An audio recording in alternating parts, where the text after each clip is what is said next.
الصحيحة لم نسمعهم يذكرونها أبدا، ولم تسمعونها أنتم منهم أبدا. الحديث الأول حديث كعب بن عجرة، وحديث أبي سعيد الخدري، وحديث خباب رضي الله عنهم في مسند أحمد وفي صحيح الترمذي وفي صحيح ابن حبان وفي سنن النسائي. قال عليه الصلاة والسلام، وهذا الحديث صحيح، صححه المنذري وصححه الحافظ ابن حجر وصححه الألباني وصححه الشيخ الأرناؤوطي وصححه الترمذي وغيرهم وابن حبان. قال عليه الصلاة والسلام: سيكون عليكم أمراء يكذبون ويظلمون، فمن دخل عليهم وصدقهم بكذبهم وأعانهم على ظلمهم فليس مني ولست منهم، وليس بوارد علي الحوض. وليس بوارد علي الحوض. هذا الحديث بوب عليه ابن حبان في صحيحه، وبوب عليه الإمام النسائي في صحيحه: باب التغليظ من تصديق الأمراء الكذبة وعونهم على الظلم، وأن من فعل ذلك فهو مطرود من حوض رسول الله. وقالوا: باب الزجر عن عون الأمير الظالم. فالنصوص تدل على أنه يحرم عون الحاكم الظالم على من؟ على المظلوم. من المظلوم؟ الشعب. لا يوجد مجنون فضلا عن عاقل يقول أن الحكومة مظلومة، لا يوجد مجانين، لا ولا أظن أن يوجد إنسان يحترم نفسه ويقول ذلك. فإذا يحرم عون الحاكم الظالم على شأنه بفتوى أو غير ذلك.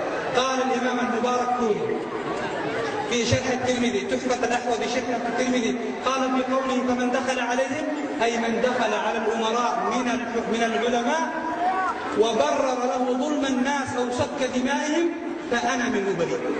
فأنا منه بريء. فإذا الحديث واضح ولا يحتاج إلى شرح ولا يذكره. نذكرهم بقول النبي عليه الصلاة والسلام في مسند أحمد وصححه المنذري والألباني وابن حجر: قال: من أتى أبواب السلطان افتتن، وما ازداد عبد من السلطان قربا إلا ازداد من الله بعدا. وما ازداد عبد من السلطان قربا إلا ازداد من الله بعدا. فالذي يخالف السلطان يجب أن يأمره وينهاه. قال الإمام أحمد: من داخلهم فليصدقهم، ومن لا يصدقهم فلا يدخل عليهم. وإذا صدقوا مع الحكام على مستوى العالم الإسلامي، إذا صدق الناس والعلماء مع الحكام على مستوى العالم الإسلامي فلن يتفقوا مع الحكام، لأنهم سيأمرونهم بالخير وهم بعيد عنهم، وسيأمرونهم وينهونهم عن المنكر وهم منغمسون فيه، ونادرا أو قل ما يستجيبون لذلك. قال عليه الصلاة والسلام في صحيح مسلم: سيكون عليكم أمراء تعرفون وتنكرون، فمن كره فقد برئ، أي من كرههم وكره أفعالهم فقد برئ، ومن أنكر فقد سلم، برئ منهم وبرئ من مسؤولية ذلك أمام الله، ومن كره أفعالهم فقد سلم. ولكن من رضي وتابع، فمن رضي بأفعالهم وتابعهم فهو مثلهم في الإثم أمام الله سبحانه وتعالى. قال عليه الصلاة والسلام في الطبراني بسند صحيح، صححه الهيثمي بمجمع الزوائد والألباني وغيره: سيكون عليكم أمراء يقولون فلا يرد عليهم قولهم، يتهافتون في النار كما تتهافت القردة. يتهافتون في النار كما تتهافت القردة، يتبع بعضهم بعضا. فهذا الحديث يدل على أن هناك حكام يمنعون الناس من قول كلمة الحق، فعلى العلماء أن يقولوا كلمة الحق. وفي الحقيقة أن يعني الحكومة عندنا أو الحاكم عندنا طلب منهم أن يقولوا كلمة الحق، فعليهم أن يقولوها ولا يجاملوا ولا يخافوا أبدا في الله لومة لائم. قال عليه الصلاة والسلام في السنن بسند صحيح: إن الناس إذا رأوا الظالم فلم يأخذوا على يديه أوشك الله أن يعمهم بعقاب من عنده. إن الناس إذا رأوا الظالم فلم يأخذوا على يديه أوشك الله أن يعمهم بعقاب من عنده. إن الناس إذا رأوا الظالم ما من رجل يكون في قوم يعمل فيهم بالمعاصي وهم يقدرون على أن يغيروا عليه فلم يغيروا عليه إلا عمهم الله بعقاب من عنده قبل أن يموتوا. رواه أبو داود بإسناد صحيح. فهذه الأحاديث لم نسمعها منهم أيها الأخوة الكرام. لم نسمع منهم قول النبي عليه الصلاة والسلام في مستدرك الحاكم بسند صحيح: من أعان ظالما ليدحض بباطله حقا فقد برئت منه ذمة الله وذمة رسوله صلى الله عليه وسلم. لم نسمع منهم قول النبي عليه الصلاة والسلام في سنن ابن ماجه وأبي داود بسند صحيح: من أعان على خصومة بظلم لم يزل في غضب الله حتى ينزع. لم نسمع منهم قول النبي عليه الصلاة والسلام في مسند أحمد بسند حسن: قال: من أعان على خصومة بظلم. أي مشكلة فيها ظالم مظلوم، فمن أعان الظالم استظل بغضب الله حتى ينزع، يستظل بغضب الله حتى ينزع. لم نسمع منهم هذه الأحاديث، لم نسمع منهم قول النبي عليه الصلاة والسلام: من مشى في صحيح الترغيب والترهيب المنذري: من مشى مع مظلوم حتى يثبت له حقه ثبت الله قدميه على الصراط يوم تزول الأقدام. من مشى مع مظلوم حتى يثبت له حقه ثبت الله قدميه على الصراط يوم تزول الأقدام. فهل مشيتم يا جمعية العلماء مع المظلوم حتى أثبتتم له الحق؟ هل مشيتم مع الشباب الذين قتلوا في جمعة الكرامة وغيرها؟ هل مشيتم مع أولياء الدم؟ هل مشيتم مع أوضاع المساكين والفقراء؟ هل مشيتم مع المساكين؟ هل نسألكم بالله العظيم بينكم وبين ربكم، هل وقفتم مع الضعيف أو مع القوي؟ هل وقفتم مع المسكين أو مع من يعني يضرب المسكين؟ هل وقفتم مع من هم الغالبية العظمى للضعفاء المساكين؟ أكثر من يدخل الناس الجنة الضعفاء المساكين، أول من يدخل الناس الجنة الضعفاء المساكين. هل وقفتم مع أول من يدخل الجنة من الضعفاء المساكين أيها الناس؟ أما العكس. نذكرهم أيضا بفتوى عظيمة عجيبة للإمام أحمد بن حنبل ذكرها ابن مفلح الحنبلي في الآداب الشرعية في المجلد الثالث صفحة 336. قال مهنا وهو من تلاميذ الإمام أحمد: يا إمام، ما تقول في إسماعيل الهروي؟ قال الإمام أحمد بهذا اللفظ وبهذا النص، وارجعوا إليه: قال: ذاك رجل وسخ. هذا وسخ من كلام البلاد. ذاك رجل وسخ. قال: يا إمام، لماذا تقول وسخ؟ قال: يتتبع السلطان، يعني السلطان الظالم، ومن تتبعهم فهو وسخ، ومن تتبعهم فهو وسخ. وارجعوا إلى الآداب الشرعية لابن مفلح الحنبلي المجلد الثالث 336. نذكرهم بقول الإمام الغزالي في إحياء علوم الدين في المجلد الثاني صفحة 154. قال: إن السلطان الظالم عليه أن يكف عن الولاية. إن السلطان الظالم عليه أن يكف عن الولاية، وهو إما معزول أو واجب العزل، وهو عند التحقيق ليس بسلطان. وهو إما معزول أو واجب العزل، وهو عند التحقيق ليس بسلطان. هذا الإمام الغزالي حجة الإسلام في المجلد الثاني من إحياء علوم الدين. نذكرهم بقول أبي بكر الصديق عندما قال: أطيعوني ما أطعت الله فيكم فإن عصيت فلا طاعة لي عليكم.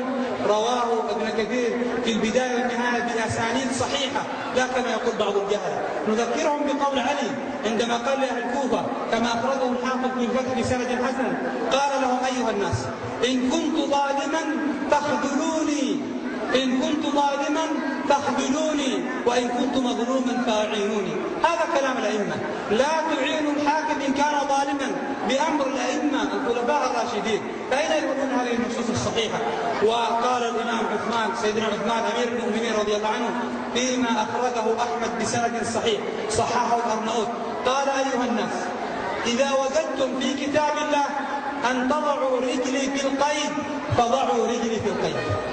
وهذا الحديث حديث عثمان يمثل أرقى تصور لعلاقة الحاكم بالشعب. قبل أن تعرفوا رب هذه العلاقة عرفناها بالإسلام.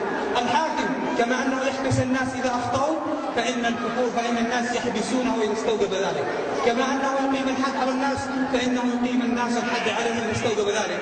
وبوب الإمام النسائي في السنن: باب القصاص من السلاطين.